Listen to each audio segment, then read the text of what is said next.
فلسطین اور غزہ میں جو کچھ ہو رہا ہے، کتنی بڑی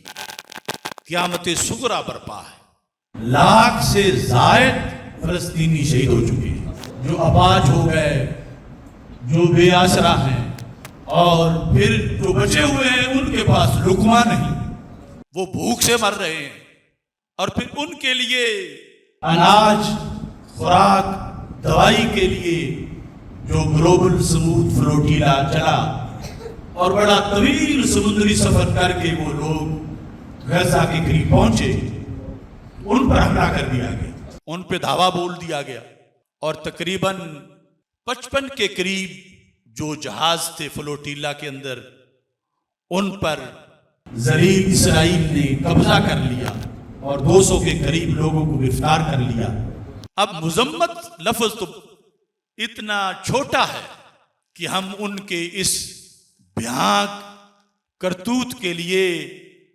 اب تاریخ میں کوئی اور لفظ ڈھونڈنا پڑے گا۔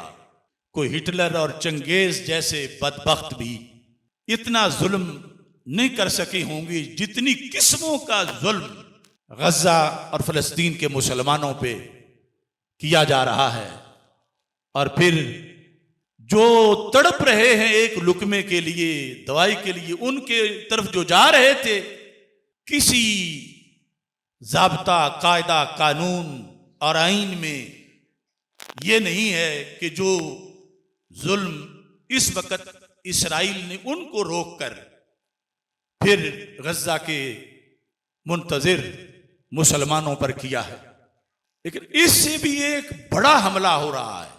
وہ ہے ٹرمپ کا امن معاہدہ۔ 20 نکاتی اور بعض نے وقت وغیرہ نے 21 نکات لکھے۔ وہ امن معاہدہ فلسطینیوں پر ایک نئی جارحیت ہے، وہ اسرائیل کو تحفظ دینے کے لیے ہے، وہ گریٹر اسرائیل کی راہ ہموار کرنے کے لیے ہے، وہ مسلمانوں کو معاذ اللہ مزید ذلیل کرنے کے لیے ہے۔ تو ہم سارے ٹرمپ کے امن معاہدے کو،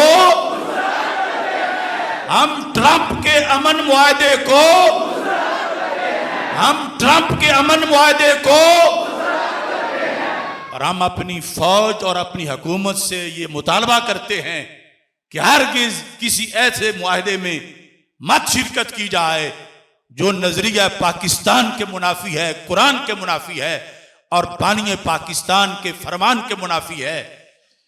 اب سب کو یہ قرارداد منظور ہے؟ ہماری آن ہماری جان، ہماری آن ہماری جان،